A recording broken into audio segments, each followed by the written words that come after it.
Equal to equivalent of reductant. जब दोनों equal हो जाए तब वहां इक्विवेलेंट पॉइंट आता है। इक्विवेलेंट पॉइंट पर क्या होता है, इसका कलर चेंज हो जाता है। It changes its colour. और वहां पर हम टाइट्रेशन रोक देते हैं। टाइट्रेशन को हम पढ़ेंगे डिटेल में, वहां पर हम इसको रोक देते हैं। तो KMnO4 क्या है? KMnO4 यहाँ पर सेल्फ इंडिकेटर है। सेल्फ इंडिकेटर का मीनिंग ये है कि रिएक्शन को इंडिकेट करने के लिए हमें अलग से कि रिएक्शन में इक्विवेलेंट अमाउंट में कहाँ कर लिए, वहां पर हमें अलग से कोई इंडिकेटर डालने की जरूरत नहीं पड़ती है। ये अपने आप में ही इंडिकेटर है। कौन है अपने आप में इंडिकेटर? KMnO4। कौन है अपने आप में इंडिकेटर? KMnO4। लेकिन पोटेशियम डाइक्रोमेट नहीं है। पोटेशियम डाइक्रोमेट नहीं है। तो बट नॉट K2Cr2O7। क्यों? Because it is not self indicator. तो अगर हम पोटेशियम डाइक्रोमेट यूज करते हैं तो पोटेशियम डाइक्रोमेट यूज करने पर हमें बाहर से कोई रिएजेंट डालना पड़ता है। जैसे KMnO4 लिया हमने, KMnO4 का आयन यहाँ पर कौन सा है? MnO4 minus. तो MnO4 माइनस Fe प्लस को एसिडिक मीडियम में Fe+3 में कन्वर्ट कर देता है और खुद Mn+2 में कन्वर्ट हो जाता है। इसी तरीके से ये ऑक्जिलेट आयन को एसिडिक मीडियम में CO2 में कन्वर्ट कर देता है और खुद इसमें कन्वर्ट हो जाता है। आप इसको बैलेंस कर सकते हो? Yes no? हाँ सर, कर सकते हैं। यहाँ पे देख ही रहे हम। ठीक, ये बात क्लियर हुई? हाँ क्लियर हुई कि नहीं हुई? हो गई सर। हाँ सर। तो अब इसमें अगर हम पोटेशियम डाइक्रोमेट लेते हैं तो यहाँ पर क्या यूज करते हैं? यूज एक्सटर्नल इंडिकेटर, अगर इसके साथ हमें रिएक्शन करानी है तो। अब इक्विवेलेंट क्या होता है ये हम आगे पढ़ेंगे। इक्विवेलेंट ऑफ ऑक्सीडेंट और इक्विवेलेंट ऑफ रिडक्टेंट, ये क्या होते हैं वो हम आगे पढ़ने वाले हैं। ठीक, अब इसी हाँ, तरीके सर। से और भी एग्जांपल्स हैं। कौन से एग्जांपल्स? जैसे रेडॉक्स में स्किन प्रॉपर दिख रही है? हाँ सर। हाँ सर। सर थोड़ा सा ऊपर कर दो। कॉपर प्लस प्लस की रिएक्शन I- के साथ कराइए तो ये बना लेता है, पहले तो बनाता है CuI2, लेकिन ये अनस्टेबल होता है। ये तुरंत डिकम्पोज हो जाता है Cu2I2 प्लस I2 में। अब इस I2 की रिएक्शन हाइपो यानी सोडियम थायोसल्फेट के साथ कराते हैं। ये हाइपो, तो इसका 1 मोल है तो इसके कितने मोल लगते हैं? 2 मोल। तो ये बना लेता है 2Na प्लस Na2S4O6, ये बना लेता है। तो अब यहाँ पर देखिए 1 मोल I2 और यहाँ पर भी कितना 1 मोल I2 किससे निकला? 2 मोल कॉपर से निकला। तो मोल ऑफ I2 अगर 1 मोल है तो मोल ऑफ हाइपो कितने लग रहे हैं? हाफ 2 मोल लग रहे हैं। और mole of copper plus plus कितने लग रहे हैं? 2 मोल लग रहे हैं। तो इसमें करते क्या है, कॉपर के हमें मोल निकालना है।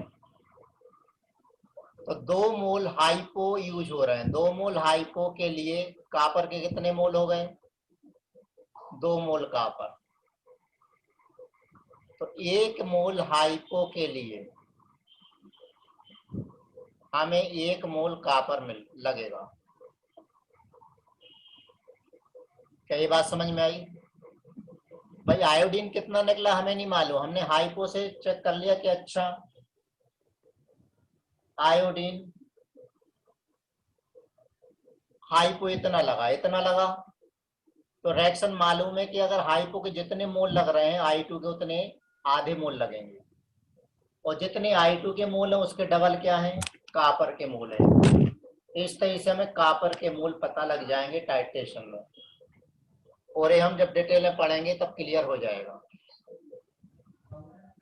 अब इसके बाद है टाइट्रेशन के बाद। हाँ एक चीज और, यहाँ पर कॉपर का जो ब्लू कलर है वो डिसअपीयर हो जाएगा पहले वाले में। तो इसका ब्लू कलर है, ये डिसअपीयर हो गया। ये ब्लू कलर नहीं है, नॉट ब्लू। तो ब्लू कलर डिसअपीयर हो गया, आयोडीन का वॉयलेट कलर आया। यहाँ आयोडीन का वॉयलेट कलर है और यहाँ आयोडीन का वॉयलेट कलर डिसअपीयर हो गया। डिसअपीयर हो गया मतलब उसने रिएक्शन कर ली है। राइट? हाँ सर। हाँ सर। अब इसके हाँ बाद सर। आते हैं हम redox reaction and electrode process. अब ये क्या होती है redox reaction and electrode process, पहले हम उसको समझ लेते हैं।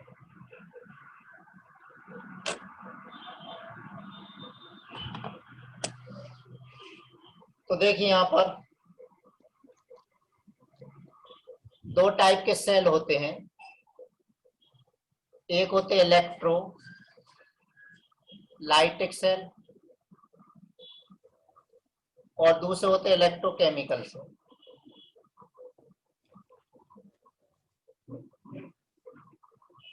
अब इलेक्ट्रोलाइटिक सेल क्या करते हैं? Device which convert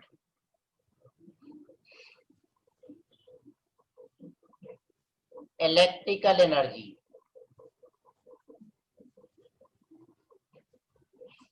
into chemical energy, उसे कहते हैं इलेक्ट्रोलाइटिक सेल। और ये क्या करता है? केमिकल एनर्जी को इलेक्ट्रिकल एनर्जी में कन्वर्ट करता है। ये मेन डिफरेंस है। इसमें एनोड पॉजिटिव होता है, कैथोड नेगेटिव होता है। यहाँ पर एनोड नेगेटिव है और कैथोड पॉजिटिव। इसमें रिडक्शन कैथोड पर रहेगा और ऑक्सीडेशन एनोड पर होता है। डिटेल में 12th में आएगा ये चैप्टर। यहाँ भी सेम है, ये चीज दोनों में सेम है। रिडक्शन कैथोड पर ही होता है और ऑक्सीडेशन एनोड पर ही होता है। Salt bridge is not required. क्या होता है अभी बात करते हैं। Salt bridge is required, salt bridge की जरूरत पड़ती है।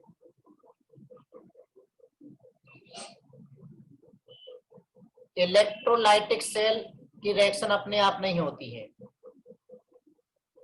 अपने आप होती नहीं, स्पॉन्टेनियस केमिस्ट्री की लैंग्वेज में बोलते हैं। तो it is not spontaneous. Spontaneous नहीं है तो हम पढ़ेंगे आगे कि डेल्टा जी इसके लिए पॉजिटिव होता है, थर्मोडायनामिक्स में आएगा ये। लेकिन ये स्पॉन्टेनियस है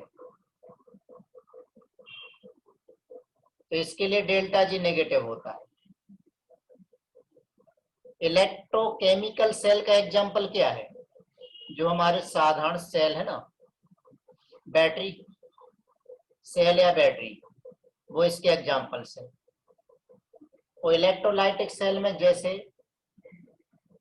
वोल्टामीटर, वोल्टमीटर अलग टर्म है, वोल्टामीटर अलग टर्म है। जैसे अगर हम सिल्वर के ऊपर गोल्ड की पॉलिश कराएं तो इलेक्ट्रोलाइटिक सेल। अब इलेक्ट्रोकेमिकल सेल में क्या होता है? इलेक्ट्रोकेमिकल सेल में क्या होता है, जो बैटरी है आपकी, बैटरी को जब कंज्यूम करोगे तो केमिकल रिएक्शन होगी, तो उससे क्या मिलेगा हमें? करंट यानी इलेक्ट्रिकल एनर्जी मिलेगी। बात समझ रहे हो? हाँ सर। अब यहाँ पर देखते हाँ हैं, सर। अब आपके 12th में पूरा चैप्टर डिटेल में, यहाँ पर तो क्या जरा सा इंट्रोडक्शन दे दिया, वैसे देना नहीं चाहिए था इंट्रोडक्शन, लेकिन क्या करें क्योंकि ये शॉर्ट में समझ में नहीं आता है। तो इलेक्ट्रोकेमिकल सेल देखिए पहले तो।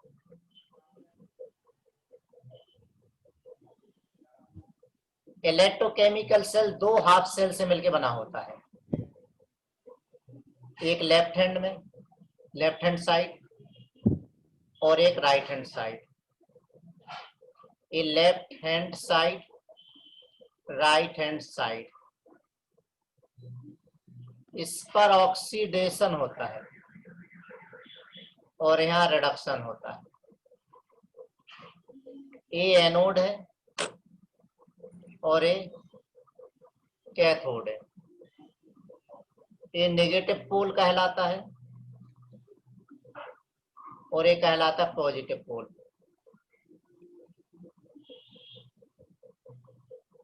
अब इसको याद कैसे रखें? L O A N, loan, ऐसे याद रखेंगे। लॉन, लॉन यानी L left hand side, O oxidation A anode और N नेगेटिव पोल। जैसे एग्जांपल यहां मैंने जिंक रॉड ले ली, ये जिंक रॉड है, इसको डिप कर दिया मैंने जिंक सल्फेट में। यहां पर कॉपर रॉड ले ली,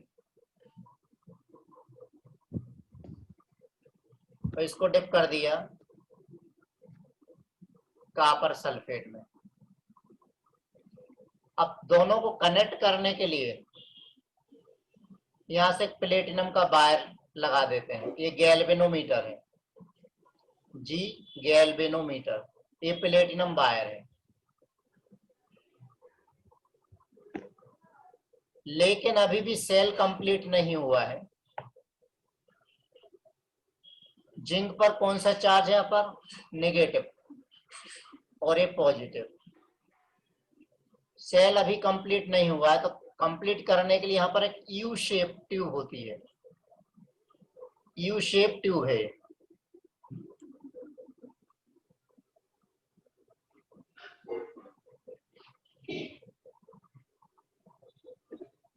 इसमें यहाँ पर एक अगार अगार का एक पेस्ट लेते हैं, अगार अगार, जिसमें भरा होता है क्या? KCl या फिर KNO3। इसे कहते हैं सॉल्ट ब्रिज। और यहाँ कॉटन लगा हुआ है। अब इस ट्यूब के थ्रू आयन जा सकते हैं, यहाँ पर इसमें से आ सकते हैं, यहाँ भी आयन जा सकते हैं, इसमें से आ सकते हैं। इलेक्ट्रॉन का फ्लो कहां से कहां होता है? जहां इलेक्ट्रॉन ज्यादा हो। तो इलेक्ट्रॉन का फ्लो एनोड से कैथोड की तरफ होता है, आई यानी करंट, लेकिन करंट का फ्लो कैथोड से एनोड की तरफ यानी अपोजिट डायरेक्शन में होता है। तो लेफ्ट हैंड साइड पर जिंक का ऑक्सीडेशन होता है यानी Zn plus plus plus 2 electron में कन्वर्ट हो जाएगा। यहां पर कॉपर प्लस प्लस का रिडक्शन होता है। तो एक्चुअल में हुआ क्या, जब यहां पर जिंक का ऑक्सीडेशन होगी, जिंक रॉड ऑक्सीडाइज हो गई, ये देखिए मैं अलग से ले रहा हूं, ये जिंक रॉड है, ये ऑक्सीडाइज हो गई जिंक रॉड। किसमें ऑक्सीडाइज हो गई, तो यहां पर माइनस रॉड पर आ गया, रॉड पर माइनस आ गया क्योंकि इलेक्ट्रॉन में ही छोड़ आएगा, इसलिए जिंक पर कौन सा चार्ज आ गया, नेगेटिव। कॉपर वाले में क्या होता है, ये कॉपर की रॉड है, लेकिन सॉल्यूशन में जो कॉपर प्लस प्लस है वो इलेक्ट्रॉन लेकर के कॉपर में कन्वर्ट हो जाएंगे। कॉपर से इलेक्ट्रॉन ले लेंगे तो यहाँ पर इलेक्ट्रॉन ले लेंगे तो इलेक्ट्रॉन कम हो गए यानी इस पर पॉजिटिव चार्ज आ जाता है। अब बात समझ में आई, नेगेटिव पॉजिटिव कैसे आया।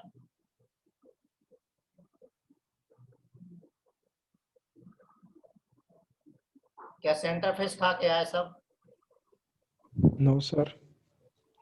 अब इसको कैसे रिप्रेजेंट करते हैं, Zn से Zn प्लस प्लस, इसको Cu प्लस प्लस से Cu। ए वाला सेल है लेफ्ट हैंड साइड सेल, वही राइट हैंड साइड सेल। तो कंप्लीट सेल रिप्रेजेंट करना है तो दोनों को रिप्रेजेंट करना एक साथ, तो यहाँ पर डबल स्लैश लगा देते हैं। ये जो डबल स्लैश है क्या बताता है, सॉल्ट ब्रिज को। जो भी इसका कॉन्सेंट्रेशन वो यहाँ लिख दीजिए, जो भी इसका कॉन्सेंट्रेशन वो इसके नीचे लिख दीजिए। तो सेल रिएक्शन हमें कैसे लिखना है, इसका मतलब ये सर ऑक्सीडेशन यदि डायरेक्शन में। एक बार में समझ में ना आए तो चिंता की बात है कि बिल्कुल है, अच्छा कोई बात नहीं, अभी 12th में आएगा बेटा, कोई टेंशन नहीं, ठीक है। अभी 12th में आएगा डिटेल में, यहाँ पे बहुत मतलब कम बता रहा हूं मैं, यस सर। ठीक है ना। तो मुझे भी टेंशन होता है कि यार कम कितना कम बताऊं, अब बहुत ज्यादा बता भी नहीं सकते, नहीं तो पूरा चैप्टर ही है वो। ये चैप्टर यहाँ रखने नहीं चाहिए, लेकिन रख लिया, अब क्या करो। अब यहाँ देखिए, ये हमारा एनोड है और ये क्या है, कैथोड। तो अगर हमें सेल रिएक्शन लिखनी है, कैसे लिखें। सेल रिएक्शन में देखिए जिंक का क्या होता है, ऑक्सीडेशन। तो जिंक इसमें कन्वर्ट हो गया Zn प्लस प्लस में, और 2 इलेक्ट्रॉन निकले, ये हो गया oxidation. Copper plus plus 2 electron ले लेगा, कॉपर में कन्वर्ट हो गया, ये कहलाएगा रिडक्शन। अब दोनों को ऐड कर दें तो नेट रिएक्शन हो जाएगी, कैंसिल हो गया। तो नेट रिएक्शन हो गई Zn plus Cu plus plus से बना Zn plus plus plus Cu, ये नेट रिएक्शन है। अब एक नर्स्ट इक्वेशन होती है, बस समझ लेना कि होती है, ये सॉलिड में है। अब वो नर्स्ट इक्वेशन, यहाँ पर एक इलेक्ट्रिक पोटेंशियल टर्म भी आती है, वो भी अपन डिस्कस कर लेते हैं अभी। पहले तो इतनी बात देखिए, इसमें क्या देखा हमने, इलेक्ट्रोकेमिकल सेल में 2 हाफ सेल से बना होता है, एक लेफ्ट हैंड में एक राइट हैंड में। लेफ्ट हैंड वाले को बोलते हैं एनोड, राइट हैंड वाले को कैथोड। तो इसको ऐसे याद रखेंगे, LOAN, लेफ्ट हैंड साइड पर O यानी ऑक्सीडेशन होता है, जो एनोड पर होता है, जो नेगेटिवली पोल है। ऑक्सीडेशन हुआ तो जिंक का ऑक्सीडेशन ही हो गया, रिडक्शन हुआ इसका रिडक्शन ही हो गया। दोनों हाफ सेल को यहाँ प्लेटिनम वायर से कनेक्ट कर देते हैं। प्लेटिनम वायर से कनेक्ट क्यों कर दिया, सर्किट कंप्लीट करने के लिए। अभी भी सर्किट लेकिन कंप्लीट नहीं हुआ, तो एक यू शेप ट्यूब है, ये ट्यूब क्या करती है, दोनों सेल को कनेक्ट करती है। अगार अगार पेस्ट में KCl मिला हुआ है जिसमें। तो अब इसका काम क्या है, एक तो न्यूट्रलिटी मेंटेन करती है। न्यूट्रलिटी कैसे, जैसे अगर हम इधर देखें हम, तो इसमें क्या हो रहा है, जब यहाँ पर जिंक का ऑक्सीडेशन होगा तो जिंक प्लस प्लस का कॉन्सेंट्रेशन बढ़ जाएगा, और यहाँ पर कॉपर प्लस प्लस सॉल्यूशन में कम हो जाएंगे, तो न्यूट्रलिटी डिस्टर्ब हो जाएगी। तो अगर जिंक प्लस प्लस बढ़ गया है तो जो साल्ट ब्रिज है उसमें जिंक प्लस प्लस अंदर चले जाएंगे, या पर वहां से माइनस बाहर आ जाएगा, तो न्यूट्रल रहे, मतलब उतना ही रहेगा।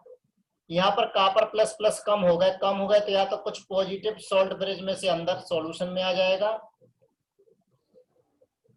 ठीक, या फिर नेगेटिव हाँ अंदर सर। चला जाएगा। तो इस सॉल्ट ब्रिज क्या करता है, सॉल्ट ब्रिज क्या करता है, और है क्या सॉल्ट ब्रिज, पहले हम उसकी डेफिनेशन देख लें। यू शेप ट्यूब है, it is U shaped tube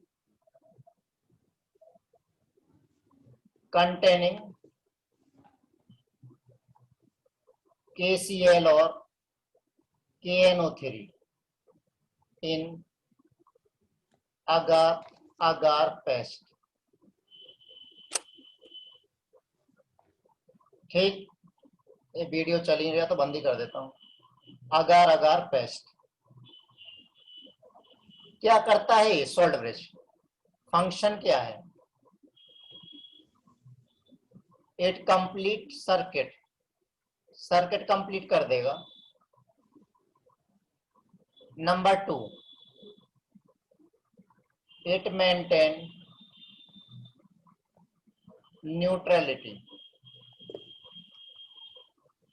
neutrality को मेंटेन करता है।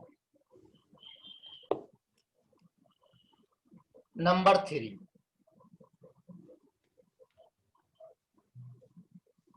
It prevent liquid liquid junction potential. ये क्या होता है, दो लिक्विड जिस पॉइंट पर इकट्ठे होते हैं वहां पर एक पोटेंशियल डिफरेंस डेवलप होता है, उसे कहते हैं लिक्विड लिक्विड जंक्शन पोटेंशियल। तो सर्किट कंप्लीट करता है, न्यूट्रलिटी मेंटेन करता है, it prevent liquid liquid junction potential. ये बात क्लियर हो गई। सॉल्यूशन को मिक्स नहीं होने देता है। हाँ सर। अब KCl क्यों लेते हैं, KNO3 क्यों लेते हैं, क्या लिमिटेशन है, वो सब चीजें अपन यहाँ डिस्कस नहीं कर सकते हैं, वो लंबा हो जाएगा। अब यहाँ पर देखिए एक टर्म आती है इलेक्ट्रोड पोटेंशियल। ये क्या है, इलेक्ट्रोड पोटेंशियल यानी टेंडेंसी टू लूज और gain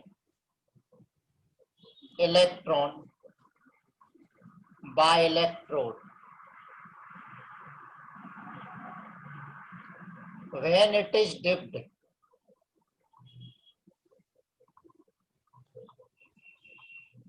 in the solution of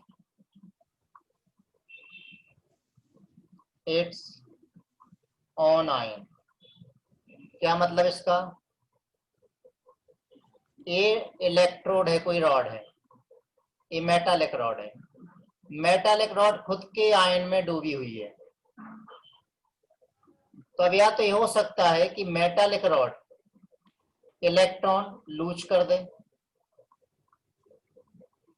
या फिर ये जो सॉल्यूशन में आयन है वो इलेक्ट्रॉन ले ले। इस टेंडेंसी को हम कहते हैं इलेक्ट्रोड पोटेंशियल। तो अगर लूज कर रहा है तो उसे हम कहते हैं ऑक्सीडेशन पोटेंशियल। वहां पर जो फोर्स लगेगा, जो फोर्स काम में आएगा वो ऑक्सीडेशन पोटेंशियल, तो ये कहलाएगा reduction potential.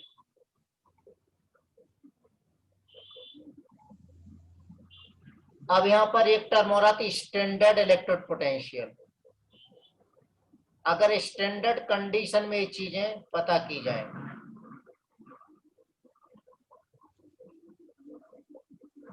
If measured it measured under standard condition. तो स्टैंडर्ड कंडीशन का मतलब क्या है? That means 25 degree Celsius temperature and 1 bar pressure and 1 molar concentration. अब मोलर क्या है हम पढ़ेंगे मोल कंसेप्ट में। तो इसे हम कहते हैं स्टैंडर्ड इलेक्ट्रोड पोटेंशियल, जिसको ई नॉट से रिप्रेजेंट करते हैं। अभी भी दो टाइप का होता है। पहला स्टैंडर्ड ऑक्सीडेशन पोटेंशियल। जब रिएक्शन हम ऑक्सीडेशन डायरेक्शन में लिखें, जैसे एम से क्या बन रहा है, एम एन प्लस, ये ऑक्सीडेशन डायरेक्शन में लिखा हुआ है। दूसरा होता है स्टैंडर्ड रिडक्शन पोटेंशियल। अगर इसी रिएक्शन को हम रिडक्शन डायरेक्शन में लिखें, जैसे एम एन प्लस से एम एन रिडक्शन है और यहां से यहां गए तो ऑक्सीडेशन है। अगर सपोज कीजिए इसकी वैल्यू एक्स है तो इसकी वैल्यू क्या होगी, माइनस एक्स, यानी दोनों की वैल्यू सेम होती है, साइन अपोजिट होते हैं। जैसे जिंक के लिए ले लें हम, तो zinc plus plus plus 2 electron ए बना, तो ये ऑक्सीडेशन पोटेंशियल को हम ऐसा लिखेंगे, इसकी वैल्यू है प्लस 0.76 वोल्ट। तो पर रिडक्शन पोटेंशियल के लिए इसकी वैल्यू कितनी होती है? रिडक्शन डायरेक्शन में रिएक्शन लिखी हुई है, तो रिडक्शन डायरेक्शन में लिखे हम जेड एन प्लस प्लस से बना जेड एन, ये वैल्यू होती माइनस 0.76 वोल्ट। आपको याद नहीं रखना है, ये एक्सपेरिमेंटल है। सिमिलरली कॉपर के लिए ले लें हम, कॉपर का जब रिडक्शन होगा तो ये रिडक्शन पोटेंशियल, तो reduction potential in Cu plus plus से Cu ये होता है 0.34 वोल्ट। लेकिन जब इसका ऑक्सीडेशन कराओगे, ऑक्सीडेशन में यानी Cu से Cu प्लस प्लस, ये वैल्यू होती माइनस 0.34 वोल्ट। तो क्लियर हो गया है कि दोनों की वैल्यू सेम होती है, बस साइन अपोजिट होते हैं। ठीक है, और ये हाँ ध्यान सर। रखना, स्टैंडर्ड रिडक्शन पोटेंशियल को शॉर्ट में मैं SRP लिखूंगा, SRP और SOP, इसको मैं लिखूंगा SRP। तो यहाँ ध्यान देना, अगर SRP की वैल्यू जितनी ज्यादा, रिड्यूसिंग पावर ज्यादा, यानी दूसरे को रिड्यूस करने की पावर ज्यादा, इसका मतलब क्या है, tendency to oxidize itself. Tendency थोड़ा ध्यान से समझना, ये चीजें लगती हैं इसमें केमिस्ट्री में। टेंडेंसी टू ऑक्सीडाइज इटसेल्फ, खुद को ऑक्सीडाइज करने की टेंडेंसी ज्यादा। ठीक है, तो जैसे हमने ए वाला सेल लिया था कि Zn प्लस प्लस प्लस नहीं, Zn plus Cu plus plus, इससे बना Cu plus Zn plus plus, यही बना था। तो जिंक का तो ऑक्सीडेशन हो रहा है, कैथोड का रिडक्शन हो रहा है, तो यहाँ पर एक ई नॉट सेल निकाला जाता है। ई नॉट सेल इक्वल टू होता है ई नॉट रिडक्शन पोटेंशियल, किसका, कैथोड का, माइनस ई नॉट। अब इसको और ज्यादा अभी टेंशन मत लेना कि कहां से आ गया, मैंने पहले बताया कि देखो 12th का है, ए एनोड का रिडक्शन पोटेंशियल। तो जैसे हमने इस वाले सेल में यहाँ वैल्यू रखी है, रिडक्शन पोटेंशियल कैथोड, कैथोड कौन है, कॉपर है, कॉपर का रिडक्शन पोटेंशियल कितना है 0.34 वोल्ट, माइनस एनोड पिछले सेल में जिंक था और जिंक का रिडक्शन पोटेंशियल है माइनस 0.76 वोल्ट। तो सॉल्व करते हैं तो आता है +1.10 वोल्ट। तो ई नॉट सेल की वैल्यू अगर पॉजिटिव है यानी वो सेल स्पॉन्टेनियस है। Positive E not cell means spontaneous. Spontaneous का मतलब क्या हो गया? इसका मतलब ये रिएक्शन जैसी लिखी है वैसी ही होगी।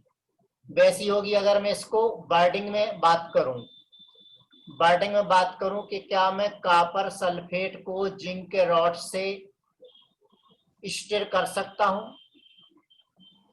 क्वेश्चन दिया है कैन बी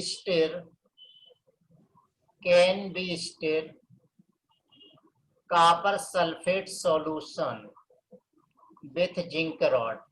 बोले सर क्या प्रॉब्लम है, जिंक रॉड ले लो और कॉपर सल्फेट का सॉल्यूशन है और जिंक रॉड ले लो, उससे हिला दो उसको। तो ध्यान देना कॉपर सल्फेट का सॉल्यूशन होता है ब्लू कलर का, और तुमने अगर जिंक रॉड से इसको स्टर करा तो मालूम कौन सा कलर हो जाएगा? कलरलेस। कौन सा कलर? कलरलेस हो जाएगा। यहाँ क्यों कलरलेस हो जाएगा? क्योंकि तो आंसर क्या है? नहीं कर सकते। क्यों? क्योंकि कॉपर सल्फेट से जिंक रिएक्शन करके जिंक सल्फेट बना लेगा और उसको कॉपर में कन्वर्ट कर देगा, तो इसका ब्लू सॉल्यूशन गायब हो जाएगा और एक कलरलेस सॉल्यूशन मिल जाएगा। स्टिर करने का मतलब ये है कि वो रिएक्शन ना करे। ठीक है, जैसे मैं तुम्हें बोलूं कि बताओ क्या मैं दूध में नींबू का रस रख सकता हूं? क्या बोलोगे? Yes no? नो। नहीं रख सकते। रखने No, बोलो सर रखना है तो रख दो। अरे भैया रख दो तो दूध खराब हो जाएगा, इसका मतलब यहाँ पर ये है। अब हमें पता कैसे लगेगा कि ऐसा हो सकता है क्या? तो देखो रिएक्शन लिखी हमने, कॉपर प्लस प्लस जिंक की रिएक्शन हुई तो Zn प्लस प्लस बना प्लस कॉपर, वहां पर ई नॉट गिवन रहेगा। ये गिवन रहेगा कि ई नॉट Zn प्लस प्लस से Zn इसका रिडक्शन पोटेंशियल -0.76 वोल्ट है और कॉपर प्लस प्लस कॉपर का रिडक्शन पोटेंशियल इतना है। तो हमें बात समझ में आ गई यहाँ पर कि हमें मालूम है कि ई नॉट सेल कैसे निकालते हैं। ई नॉट कैथोड यानी right hand side, minus E not anode यानी लेफ्ट हैंड साइड, कैसे भी लिख सकते हो। ये रिडक्शन पोटेंशियल लेना, ये भी रिडक्शन पोटेंशियल लेना है। तो यहाँ पर रिडक्शन पोटेंशियल की वैल्यू पुट करो। कैथोड कौन है यहाँ पर? जिसका रिडक्शन हो रहा है। रिडक्शन किसका हो रहा है? कॉपर का। तो कॉपर का जिसका रिडक्शन हो रहा है वो हो गया कैथोड, तो ये कैथोड की तरह बिहेव करेगा। तो जिंक एनोड की तरह बिहेव करेगा। कॉपर रॉड कैथोड की तरह, जिंक रॉड एनोड की तरह। तो कॉपर का है +0.34 माइनस -0.76 इक्वल टू आ गया +1.10। और प्लस का मतलब क्या है? Reaction is spontaneous. Spontaneous reaction का मतलब ये है कि जैसी रिएक्शन लिखी है वो रिएक्शन हो जाएगी। हो जाएगी यार, ये तो बड़ा गड़बड़ काम हो जाएगा। जैसे मैं कहूं कि भैया क्या शेर के पिंजरे में हम बकरी को रख सकते हैं? हाँ सर, करना क्या है, पिंजरा खोल के बकरी को डाल दो अंदर। अरे भाई शेर बकरी को खा जाएगा, नहीं रख सकते। सर जरूरी थोड़ी शेर भी हो। शेर भी हो मतलब? तेरे को डाल देंगे शेर के पिंजरे में, फिर देखते हैं, फिर बताना। ठीक है, तो अब यहाँ देखो, तो कहने का मतलब समझ में आ गया। तो हम क्या करेंगे, पॉजिटिव वैल्यू अगर आ रही है तो ये वाली रिएक्शन हो जाएगी। हो जाएगी इसका मतलब हम नहीं कर सकते फिर, क्योंकि वो रिएक्शन कर बैठेगा। क्या इतनी बात समझ में आ गई? हाँ सर। चलिए, तो अब अगला हाँ लेक्चर सर। अटेंड करेंगे हाँ हम। सर।